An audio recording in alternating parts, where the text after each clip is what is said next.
wala nga ba naman yun? Oo, baka niya. Baka umaga na.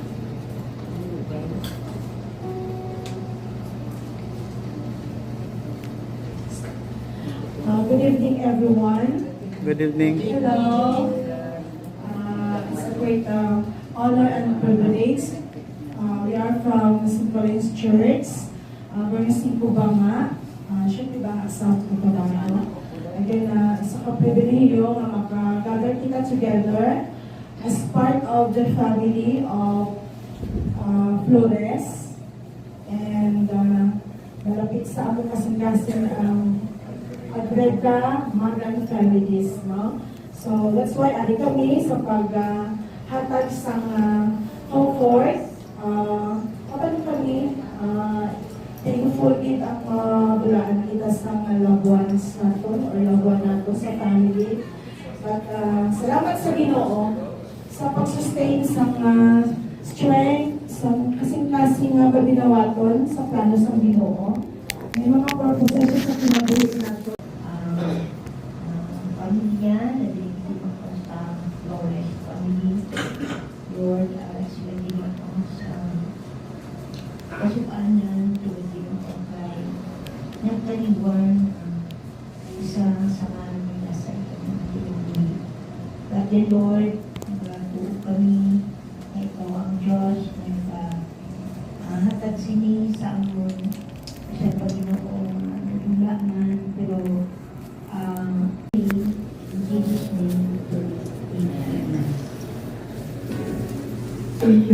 As our opening hymn, may mga pipila kita kakapis sa mga kalantawan na aradira. Indeed, God is very good. Although may mga challenges sa kinabuhi, but then God is still amazing sa atong mga kinabuhi. We will be singing tonight, Amazing Grace.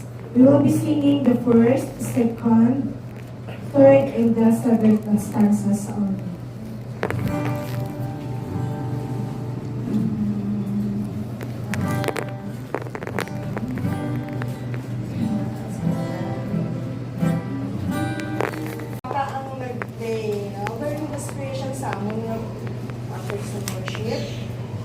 Ang tanan palihog sa pagtindog.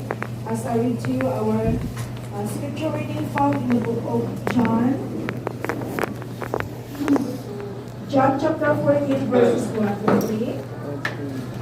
I know it's a familiar verse para sa atin. Siya kami mag-utot, araw ang babae, ato ang lalaki. Ni Andrew.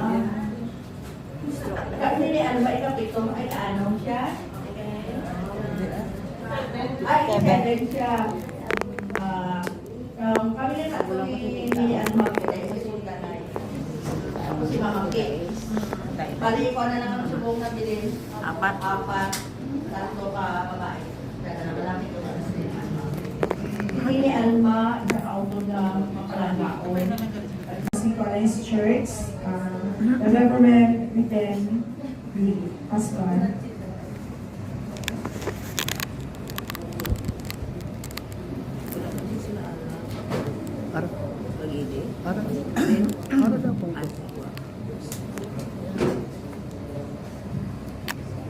Kayo bagi sa tanan, Pamilya Flores, Pamilya Garida, and also the St. Pauline's Church family, Amen family, kayo bagi, Katijo, no?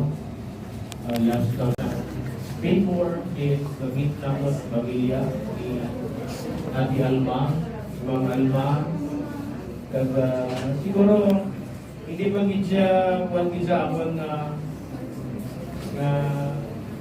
daw layo wala nga pagkitaay namon na kamigahay ngayon. Masadya lang pala sa amon na pag-istoryate dito sa Timog Park na dumadugay na sa Ilocosita. Ano din makaawang kapaya sa Litson, ito kalos ang handa ni Mangjo, dito puro Litson ba? Kaya dito malay handa, pero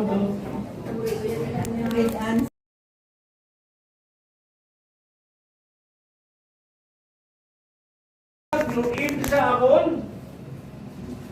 Kag mismo si Pedro nagamba, si Pedro, hindi ako inaya. Very clever kayo si Pedro. Ako lang istorya dira nga ang nag-abot ang bersikulo nga dira sa chapter 14 verse 1 siling niya, do not let your heart be troubled. Believe in God and believe also in me. That is the word of Jesus Christ. Kaya during that time, nasupot na sila ba? Very troubled na sila. Ano na lang himuunta sini? Kaya ang ila una-una, nagrabe kitang ila pala nga salig sa kay Kristo, nga ginakilala ila nga maestro. Ginakilala nila nga teacher during the time. Una ko kay magpreparar ako sa lugar, kulot para sa inyo. Nga kung diin ka mo, dito man ako. That's the promise of the Lord. Ano nato ng mga kamatuoran sa mga gabi, found in this passage, nasiling panakon nga ang pagkadula sang aton hinigugma sa panimalay, maghatag ini sang kabugaton sa panguna-una kay kasing-kasing sa sininga panimalay. Amigo na lang gani ang magkaliwat. May makapamangkot na sa aton panguna-una na madalom. Ano ang pamangkot? Kapamangkot kita, nga Asya. Di ba? Kabuot sa iya nga ang aming kuha na siya. Kadamo sa tunto na. Di ba? Ako na din ang mga question nga daw madalong gid. Pero siling ni Jesus Christ, inhambal ko si ini sa inyo with a purpose. May plano ako nga ang ginhambal ko nga magakuna ako sa inyo. So tanaw natin subong ang mga kamatuoran. Una, to the family. Yes, of course, ara ang kasubo sa inyo. But ang kamatuoran naging hambal sa Ginoo diri sa aton sa John 14:1-3, nagpakilala siya nga may Ginoo kita nga nakaintindi sang aton kasubo. That's why he said, do not let your heart be troubled. Ako na nga ginhambal yan. May ara kita nga Ginoo nga nakaintindi sa aton in times nga ara kita sa ginatawag grieving situation. Naintindihan niya ang kasubo sa sininga panimalay. Kung nag-una man si Ate Alma, si Ma'am Alma, God has a perfect purpose for His family. This house are making mansions.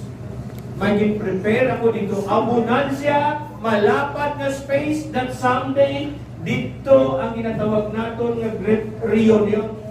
Pag kilalita kita dito, basta i-follow lang gid naton, ining keyword nga gihambal nakon, tuuhan ta ang Ginoo sa bupusta na kinabuhi. Ako ka lang nakasimple. Kamano ka mo? Sa Surala, may ara kami dito nga ginatawag na Moral Recovery Program. Kamano na si Ma'am Jo? Kaya may nagakanda kami sa mga Bible study in every department. Ako na ginatawag na mo Departmental Bible Study. Kaya mong nag-handle sa parte kada mo o pagkapastor. Lain-lain ng sikta. Lain-lain ng sikta. May stay ka, malikoperator ka, mamormos ka, ang wala kang magiging sa mo, duwa lang ka sa sikta. Lain-lain ng mga sikta, paano ko na sila tingubon? One time, nag-istorya kami, disregard ko ng debate-debate. Pero ka, lain na sila sa doktrina. Pag sinong pakianay sila dapat, mag-abot i-point, pag-ubang reaksyon. Diba? Ang ako lang ginhambal is, nag-meeting kami sa ito, budlay. Yung buro gani, kaysa lang gani Carleon, budlay Tipunon. Budlay Pregidion. Lalo na kung puros pastor, lain pag-isibahan. Kabila mo ang term naging gamit ko is, ano gidabla ang inyong gidbala ang inyong mga plano? Mudlayan nila mga kuwan mo, mag-assist kung ano ni mo nila. Hindi namin ang amon relasyon. Kaya ang amon galing ang purpose na ng langit. Ang keyword na to sa mga gabi is, believe in God para malangit. Ang prepare sa Ginoo dito is, abundant space for us. That's our hope. Paglaong ina. Naman namin. Kita mo na, that someday, yes, of course, I know, si Ate Alma, si Ma'am Alma, nagkawat, nagkakilala, ganyan sa gito. Sayang, ang istorya na, nagbigahay nila ni Ate ano po nalang mo niya? Ate Ayday. Sayang ang pagbigay nila ni Dr. Rice. Di ba?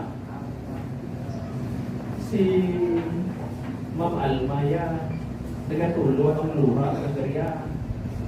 Pero si Ma'am Alma yan, nagkakalipay na siya sa presensya sa Diyos.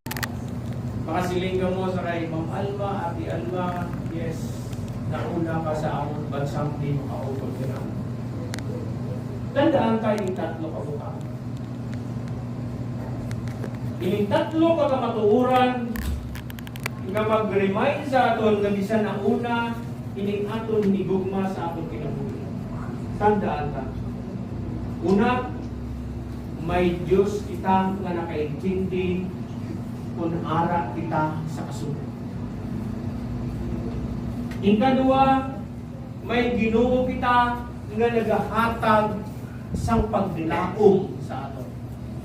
Bisan pa pag-abot ang kamatayon. Amen. Ikatatlo, nagpromisa ang aton Ginoo nga hindi lang sa hambal kundi in person, physical, makaupod na siya sa lugar na ginpreparar niya para sa isa kang isa sa aton. Amo nang ginatawag naton great reunion in heaven. Amen. That's why makasilin kita, naliwan si Ma'am Alma, ang ginatawag na separation, makabatyag sa kasakit sa aton isig katao. Kaya ang death na ginatawag is that separation. Ma-separate siya sa aton physically, but someday, makaupod lang ihapon natin siya kung magpadayon ka sa Diyos. Amen. The pain of separation is real, yes.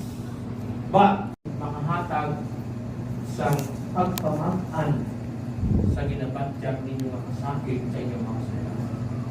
Tamo din kamaturan. Butang ka lang sa una ka, do not let your heart be troubled. Believe in God and believe also in Him. Magadugo kita sa aton ng mga ulo sa pagpapagod. Let us pray. Our most gracious, loving Heavenly Father, Lord, we thank you so much, Lord. Hindi ini aksidente na nagpatag kami sa iyong ako. May dapo ka nga purpose, why nauna si Ma'am Alma sa amin. Nauna siya para mapahayag ang imo mga pulong. Not only sa iya mga kautoran, but also sa iya mga friends. Gamita ini kami sa Ginoo sa pagpaliguan sa iyo. Sa mga kautoran, na nabili ni Ma'am Alma, salig ka sa iyo. Because we really believe that our God is our great comforter. Ang iya simpatiya na nagpag-upod sa isang isa sa iyo. Nagapalikod in times of troubled situation. Hindi niya pagbabayaan kamo nga ara magapabilin sa kasubo. Muslang ina sang dako magalipay sa mga palabutan. Because we know that our sister, Ma'am, are now in the hands of our Creator. Yes, Lord, thank you so much for your message to us this day. I-bless niya ang mensahe para sa Israel na kadamo ginagalaman sa iyong pagpapito po. Pinasalig, pinatugyan naman ang talang sa iyo. Sa pangalan ni Jesus. Amen.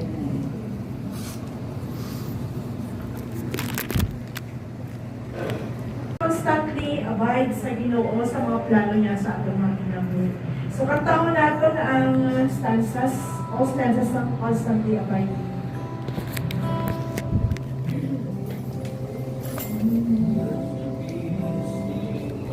All together. There's a peace in my heart that the world never gave. A peace it cannot take away. Though the trials of life may surround like a cloud, I've a peace that has come there to stay.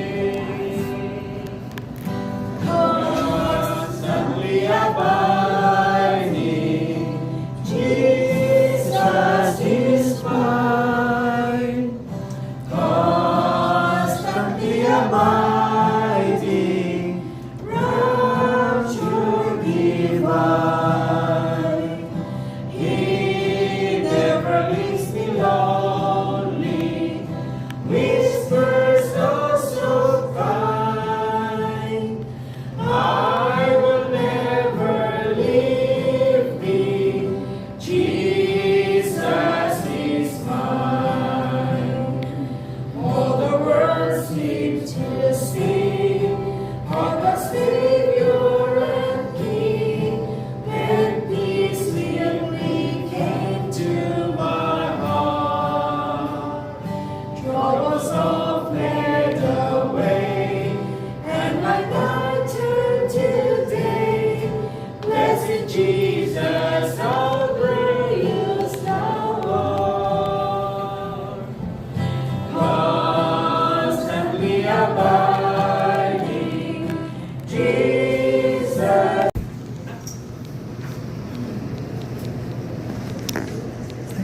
Ginabrihan na nila. Ginabrihan nila. Pasalamat na mo sa inyong presensya, especially sa among kapamilya sa Barrio 5 Alliance Church. Salamat din, no? And thank you kay Ari Manahaton na Vice Mayor, si Ang Loren. Salamat din. Pastor Lee, isa yung mga isay. No, makatali sa atin sa auditorium. Salamat na ang imong mensahe, hindi na para sa patay ni Pastor, kundi palagi sa aton nga buhi. Kaya aton nga hope, marami sa Ginoo.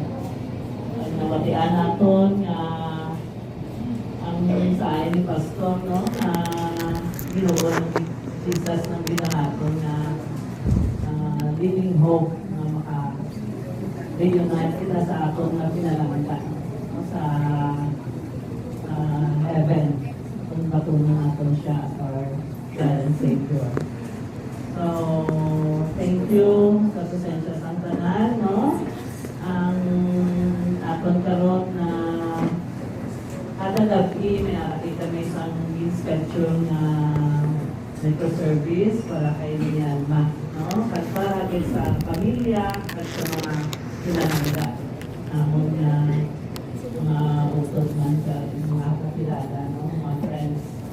So, kada gabi may buwas, doon may akagabi ang Margaret Evangelical Church, Necrovery, tapos Subong, ang Aton Alliance Church, sa Bangat. And then tomorrow, we have the XPI, kay Pastor Dunan. And then, sa sunod, Yeah. Kita mo ko pero so gusto na wala to ato daw kita. Dalong pinapauna-una ako ba? Sino yung mga bayi ng mga matao? Uy! Ay, Loren mo rin. Sige, magandang po sa ato ng mga ulo. Kapag yan. Labing kamanan ni Diyos, isa pa po ginanamon ng mga Naghatag ikaw sa malipot na mensahe, pero naghatag hindi sa dako. So, comfort not only to the very family, but also sa nagkari sa mga kapatid. Salamat Pinoon sa iyong presensya. Wala akong isipin na kami. Ang akong napagpangamuyo sa mga kapatid na imo malaanon, espiritu, mga padayon sa pagtuloy sa bugos na panimalay na nabilin ni Ate Alma. Bless mo sila, pakamayon mo sila, lipuna sila physically at emotionally, Ginoo. Magsandig sila spiritually dira sa imong mga ara sa imo, Ginoo, ang kasulbaran sa troubled situation na ila nga na-experience sa negatibo. Lord, i-provide mo man ang ila kinanglanon sa pang-adlaw-adlaw nga nang while ari pa kaginatipa namon siya ti Alma sa siningang lugar. Updan mo sila, Ginoo, pakamayuwa sila, bendisyon sila, and bless mo sila, Ginoo, sa financial na kinanglanon nila, ihatag sa ila, Ginoo. Kusog ka kabakod sa panglawas, ihatag sa ila, Ginoo. Nagapangayo sila sa pag-iusa, kalinong sa panguna-una, ihatag sa ilang ito. Kaya nagatuo kami, ara sa imo mga kamot ang sapat sa gusto nila mag-aabot sa siningang Panginoon. That's why, Lord, updan mo sila, makamaiwa sila, kagbindisyon sila sa adlaw-adlaw, adlaw-magabi, na nag-stay sila sa siningang lugar. Ang akong kapagpangamuyo, i-sustain sila sa kusog ng kabako, na masustener nila, na maayo ang ilang panglawas, hasta na maplasta si Ate Alma sa temporaryo yan sa palawayan. Madamo din na salamat, Ginoo. Bubalik kami, pakamaiwa kami, siguro after the service, sa bukas, mga paulit, then tabunin kami sa mga pinigaluto. Nagalin kami sa lugar, napunit kami nagalin, then ibalik kami safe and sound. Lord, madamo kong salamat sa mga gabi. Inatalan Ginoo, ginabalik ko nila sa mga may dako o pagpasalamat tungod lamang sa pangalan sa kamay sa anak at sa Espiritu Santo. Amen. Amen. Ngayong gabi sa aton panahon.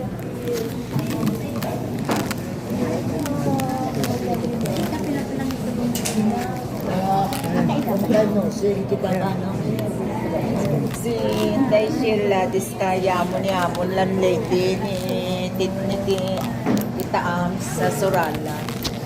Ang huling kay iya.